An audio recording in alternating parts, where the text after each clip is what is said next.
শ্বহীদ মুজামিল হক অসমৰ মাধ্যম আন্দোলনৰ প্ৰথম শ্বহীদ আৰু এটা সংযোগ 1972 চনত তেখেত শ্বহীদ হৈছিলে 1972 চনত জুবিন জন্ম হৈছিলে গতিকে সেই এক সংযোগ গতিকে মই এতিয়া সঁচাকৈ আচৰিত হৈছোঁ যে কেনেকুৱা এটা কাকতলীয় সংযোগ আৰু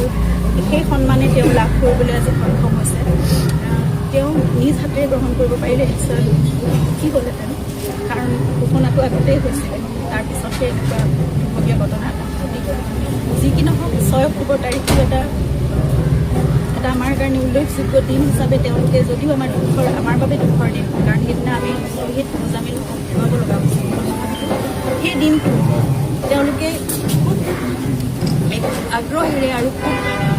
উদযাপন কৰি আহিছে এক বিশেষ সন্মান প্ৰদান কৰি 2023 চনৰ পৰা আৰু প্ৰথমতেই ডক্টৰ নগেন শইকীয়া ছাৰ শ্ৰদ্ধা ইমৰান শ্বাহ ছাৰ আৰু তাৰপিছত দ্বিতীয় বৰ্ষত জুবিন গাৰ্গে পাবলৈ সেই সন্মান পাবলৈ সক্ষম হৈছে তেওঁলোকে ঘোষণা কৰা হৈছিল সেইকাৰণে মই ভাবিছোঁ তেওঁ কাৰণ নিজ হাতেৰে গ্ৰহণ কৰিব পাৰিলে খুবেই সুখী হ'ল তথাপিতো তেওঁতো দেখি আছে তেওঁ জানে এই সন্মান তেওঁ লাভ কৰি নিশ্চয় সুখী হ'ব আৰু এইদৰে সকলোৱে সেইখিনি তেওঁ স্বীকৃতি যে দিছে সেই কথাটোৱে তেওঁ আজি নিশ্চয় সেইখিনি কথাত সুখী হৈছে আৰু আমি সকলোৱে পৰিয়ালৰ পৰা আমি গৌৰৱান্বিত